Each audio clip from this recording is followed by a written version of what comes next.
Hi everyone. এর আগে আমি একটা ফেসবুক পোস্টে বলছিলাম যে ফিনল্যান্ডের যতগুলো ইউনিভার্সিটি আছে সবগুলো নিয়ে আমি ভিডিও বানাবো, মানে সেখানে প্রতিটা ইউনিভার্সিটি সম্পর্কে বেসিক ইনফরমেশন থাকবে, যেন আপনাদের কষ্ট করে সেইগুলো খোঁজাখুঁজি না করা লাগে। সো তারই ধারাবাহিকতায় আজকে আমি ফার্স্ট ভিডিওটা রেডি করতেছি, যেখানে আমি কথা বলবো ইউনিভার্সিটি অফ হেলসিঙ্কি নিয়ে। এবং এই ইউনিভার্সিটি অফ হেলসিঙ্কি শুধুমাত্র ফিনল্যান্ড নয়, এটা সারা ওয়ার্ল্ডের ভেতর one of the top tyre university বলা চলে।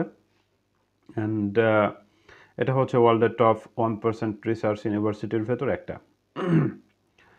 সো আমার মতো যারা আছেন বা ছিলেন, আমি বলবো যে পার্টিকুলারলি ফিনল্যান্ডে যাদের আসার ইচ্ছা তাদের ড্রিম ইউনিভার্সিটি বলা চলে ইউনিভার্সিটি অফ হেলসিঙ্কি। সো আপনারা হচ্ছে যারা ইউনিভার্সিটি অফ হেলসিঙ্কিতে অ্যাপ্লিকেশন করার চিন্তাভাবনা করতেছেন, অবভিয়াসলি ভিডিওটা তাদের জন্য গুরুত্বপূর্ণ হবে আশা করি। তো আসলে আমার না। Anyway, come back to the main point. যেটা বলতেছিলাম যে university of Helsinki, normally Helsinki ইউনিভার্সিটির টোটাল 4টা ক্যাম্পাস আছে। এই 4টা ক্যাম্পাসের ভেতরেই আসলে বাকি ডিপার্টমেন্টগুলা, এই 4টা ক্যাম্পাসেই হচ্ছে যে বাকি ডিপার্টমেন্টগুলা পরিচালিত হয়। এবং এখানে আপনারা ব্যাচেলর, মাস্টার্স এবং পিএইচডিতে অ্যাপ্লিকেশন করতে পারবেন। আমি এখানকার ব্যাচেলরটা নিয়ে খুবই কনফিউজড, এই জন্য আমি এখানে ব্যাচেলর নিয়েও কথা বলবো না, প্লাস ডক্টরাল বা পিএইচডি যেটা, এটা নিয়েও কোনো কথা বলবো না, কারণ পিএইচডি নিয়ে আসলে আমার আইডিয়া নাই। আমি নিজে যখন পিএইচডির জন্য অ্যাপ্লিকেশন যদি এখানে করি, তখন অবভিয়াসলি আমি আমার এক্সপিরিয়েন্সটা আপনাদের সাথে শেয়ার করব। সো এখানে আমি মূলত কথা বলবো মাস্টার্স প্রোগ্রাম নিয়ে, এবং আমি প্রতিটা ব্যাপারের লিঙ্ক এই ভিডিও ডেসক্রিপশন বক্সে অ্যাটাচ করে দিব, মানে ব্যাচেলরের লিঙ্ক, মাস্টার্সের লিঙ্ক, পিএইচডির লিঙ্ক, এদের টিউশন ফি, স্কলারশিপের লিঙ্ক। আমি আশা করব আপনারা সবাই যে ওই লিঙ্কগুলো ব্রাউজ করে করে দেখে নেবেন, তাহলে ইন ডিটেলস ইনফরমেশন ওইখান থেকে পেয়ে যাবেন। সো এখন আমি আসলে কিছু পয়েন্ট আউট করে নিয়েছিলাম যে কোন কোন ব্যাপারে কথা বলবো, আদারওয়াইজ সবগুলো আসলে হয়তো বা কভার করা হতো না, কারণ সবগুলা মাথায় থাকেও না। ফার্স্ট অফ অল হচ্ছে যে অ্যাপ্লিকেশান। আপনারা যারা সেপ্টেম্বর 2024 সেশনের জন্য অ্যাপ্লিকেশন করবেন, তাদের জেনে রাখা দরকার যে এই ইউনিভার্সিটি অফ হেলসিঙ্কিতে ওই সেপ্টেম্বর 2024 সেশনের জন্য অ্যাপ্লিকেশন শুরু হবে এই বছর ডিসেম্বরের 1 তারিখে, এবং অ্যাপ্লিকেশন চলবে জানুয়ারির 3 তারিখ পর্যন্ত। খুবই ইম্পর্ট্যান্ট একটা ডেট। এবং এখন আসি এখানকার টিউশন ফি এবং স্কলারশিপের ব্যাপারে। ইউজুয়ালি এখানে যে মাস্টার্স প্রোগ্রামগুলো আছে, নর্মালি এখানে আসলে টোটাল আপনারা 36 মানে 36টা ইন্টারন্যাশনাল মাস্টার্স প্রোগ্রাম আছে যেখানে আপনারা অ্যাপ্লিকেশন করতে পারবেন। এবং এই মাস্টার্স প্রোগ্রামের টিউশন ফি আসলে প্রোগ্রাম টু প্রোগ্রাম ভ্যারি করে। নর্মালি দেখা যায় যে এদের টিউশন ফির রেঞ্জটা হচ্ছে 13,000 ইউরো থেকে 18,000 ইউরো পর্যন্ত হয়ে থাকে। আমি প্রতিটা মাস্টার্স প্রোগ্রামের নাম আসলে বলতেছি না, কারণ এটা বলতে গেলে ভিডিওটা অনেক লং হয়ে যাবে, এই জন্য আমি জাস্ট বললাম যে 36 মাস্টার্স প্রোগ্রাম আছে। আমি যে লিঙ্কটা অ্যাটাচ করে দেবো এখানে, যে আপনারা কাইন্ডলি দেখে নিন। সো টিউশন ফির কথা যেটা বললাম যে 13,000 ইউরো থেকে 18,000 ইউরো এই রেঞ্জের ভেতর হয়ে থাকে। এখন আসি স্কলারশিপের ব্যাপারে। নর্মালি ইউনিভার্সিটি অফ হেলসিঙ্কিতে 3টা স্কলারশিপ দেওয়া হয়। নাম্বার 1 হচ্ছে যে আসলে 2টা স্কলারশিপ হচ্ছে আপনার টিউশন ফি এর উপর, যেটা একটা হচ্ছে 50% tuition fee waiver scholarship, and another one হচ্ছে 100% tuition fee waiver scholarship. And আরেকটা যেটা, সেটা হচ্ছে যে ফিনল্যান্ড স্কলারশিপ। ফিনল্যান্ড স্কলারশিপটা হচ্ছে আপনার 100% টিউশন ফি ওয়েভার স্কলারশিপটা কাভার করবে, প্লাস 5,000 ইউরো লিভিং অ্যালাউয়েন্স দিবে আপনাকে। তবে ফার্স্ট ইয়ারে তো আপনি বাই ডিফল্ট এই স্কলারশিপগুলো পেয়ে যাচ্ছেন, কিন্তু আপনি যদি সেকেন্ড ইয়ারে এই স্কলারশিপগুলো কন্টিনিউ করতে চান, এটা 50% হতে পারে, 100% হতে পারে, বা ফিনল্যান্ড স্কলারশিপ হতে পারে। এগুলো যদি আপনি কন্টিনিউ করতে চান, তাহলে আপনাকে অবভিয়াসলি ফার্স্ট একাডেমিক ইয়ারে 55 ক্রেডিটস কমপ্লিট করা লাগবে। অ্যান্ড নাও রিকোয়ার্ড ডকুমেন্টস, যে এখানে অ্যাপ্লিকেশন করতে আপনার কী কী ডকুমেন্টস আসলে লাগবে। নাম্বার 1 হচ্ছে আপনার ব্যাচেলরের ট্রান্সক্রিপ্ট অ্যান্ড সার্টিফিকেট। আপনি যদি মাস্টার্স কমপ্লিট করেন, ইন দ্যাট কেস আপনার মাস্টার্সের ট্রান্সক্রিপ্ট অ্যান্ড সার্টিফিকেট, অর্থাৎ আপনি মাস্টার্স করা থাকলেও আর একটা মাস্টার্সের জন্য এখানে অ্যাপ্লিকেশন করতে পারবেন। এরপরে হচ্ছে সিভি। সিভিটা হচ্ছে যে ইউরোপাস ফরম্যাটে রেডি করতে হবে। এরপরে হচ্ছে মোটিভেশন লেটার, খুবই গুরুত্বপূর্ণ একটা জিনিস, এটার ব্যাপারে আমি পড়ে আসতেছি। Motivation letter. এরপরে হচ্ছে যে আইএলস স্কোর। আইএলস স্কোর হইতে হবে আপনার মিনিমাম 6.5, এবং প্রতিটা ব্যান্ডের স্কোর যেন 6-এর নিচে না হয়, মানে ইন্ডিভিজুয়াল ব্যান্ড 6 হইতে হবে, কিন্তু ওভারঅল ব্যান্ড হইতে হবে 6.5। অ্যান্ড লেটার অফ রেকমেন্ডেশন যেটা এটা নর্মালি একটা বা দুইটা লাগতে পারে depending on the program requirement.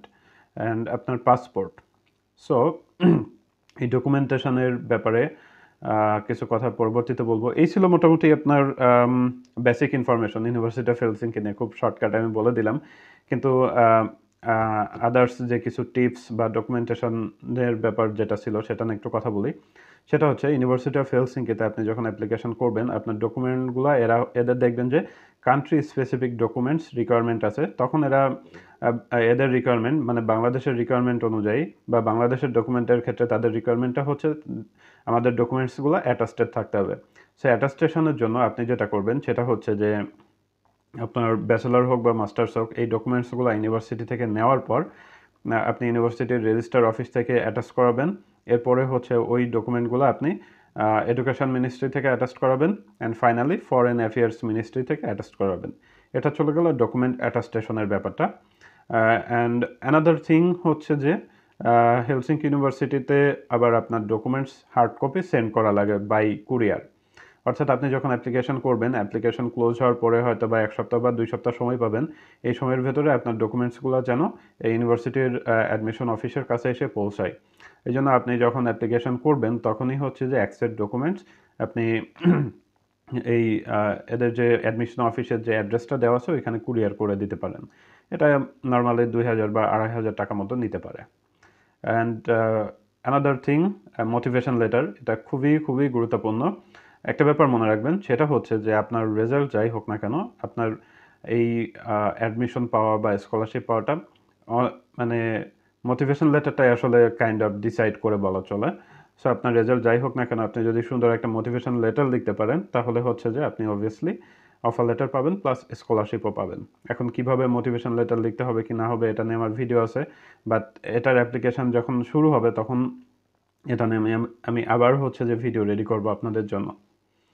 And তবে একটা ব্যাপার সেটা হচ্ছে যে মোটিভেশন লেটার লেখার সময় অবশ্যই আপনারা তো একটা জেনেরিক রেডি করে রাখেনই, বাট ওই জেনেরিকটা যেন সাবমিট না করেন। কারণ প্রতিটা প্রোগ্রামের ক্ষেত্রে দেখা যায় যে তাদের স্পেসিফিক রিকোয়ারমেন্ট থাকে যে তুমি এই পয়েন্টগুলো ফোকাস করে মোটিভেশন লেটারটা রেডি করো। সো অবভিয়াসলি আপনাকে ওই পয়েন্টগুলো কিন্তু ফোকাস করতে হবে আপনি যখন মোটিভেশন লেটার রেডি করবেন। এটা চলে গেল। এরপরে আসে লেটার অফ রেকমেন্ডেশন, যেটা নর্মালি দুইটা হইতে পারে। আইদার ওয়ান হচ্ছে সরাসরি আপনাকে ইউনিভার্সিটির ওয়েবসাইটে আপলোড করা লাগতে পারে, অথবা তারা হচ্ছে যে বলতে পারে যে তোমার যিনি প্রফেসর বা যিনি রেফারি তাদের মেইল আইডিটা আমাদেরকে দিয়ে রাখো, আমরা তার সাথে পরে কন্ট্যাক্ট করে নেব। যদি এরকম হয় অবভিয়াসলি আপনাকে যিনি রেকমেন্ড করবেন বা আপনাকে যিনি রেকমেন্ডেশন লেটার দিবেন তার সাথে আগে থেকে আপনি কথা বলে রাখবেন যে এরকম মেইল আসার কথা আছে, উনি যেন মেইলটা চেক করে সঠিক টাইমে তাদেরকে হচ্ছে যে রেসপন্সটা করে। আদারওয়াইজ এখানে প্রবলেম হইতে পারে যদি ডিউ টাইমের ভেতরে ওনারা রেসপন্স না করে। এখন আসি সাবজেক্ট সিলেকশনের ব্যাপারে। আমি অলরেডি বলছি যে 36 মাস্টার্স প্রোগ্রাম আছে অ্যান্ড এখানে সাবজেক্ট সিলেকশনটা খুবই গুরুত্বপূর্ণ একটা ব্যাপার। কারণটা হচ্ছে যে আপনি যখন অ্যাপ্লিকেশন ড্রপ করবেন, এখানে তো আসলে অনেক অ্যাপ্লিক্যান্ট থাকবে। সো তারা স্টুডেন্ট ফিল্টার আউটের জন্য যেটা করবে সেটা হচ্ছে দেখবে যে আপনি যখন ইউনিভার্সিটির ওয়েবসাইট ব্রাউজ করবেন তখন মানে ওই স্পেসিফিক প্রোগ্রামের ওয়েবসাইট যখন ব্রাউজ করবেন তখন দেখবেন যে তারা কিছু ব্যাকগ্রাউন্ড মেনশন করে দেয় যে এই ব্যাকগ্রাউন্ড থেকে স্টুডেন্ট অ্যাপ্লাই করতে পারবে।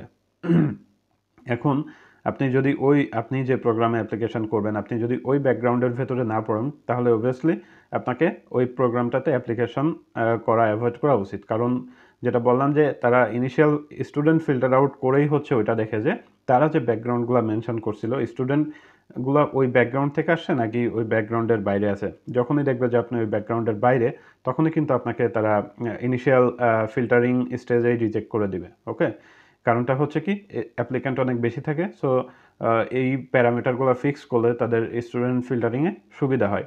অনেক সময় যেটা হয় যে প্রোগ্রামের টাইটেল দেখেই আমরা হয়তো বা মনে মনে ভাবি যে এই প্রোগ্রামটা আমার ব্যাকগ্রাউন্ডের সাথে যাচ্ছে, কিন্তু এরকম ভাবার কোনো কারণ নাই। আপনি ওই প্রোগ্রামটাকে ব্রাউজ করে দেখবেন যে আসলেই তাদের রিকোয়ারমেন্টগুলো কী কী এবং এটার সাথে আপনার ব্যাকগ্রাউন্ডটা কতটুকু যাচ্ছে। আশা করি ব্যাপারটা বুঝতে পারছেন। অ্যান্ড ফাইনাল যে ব্যাপারটা সেটা হচ্ছে স্টুডেন্ট সিলেকশন।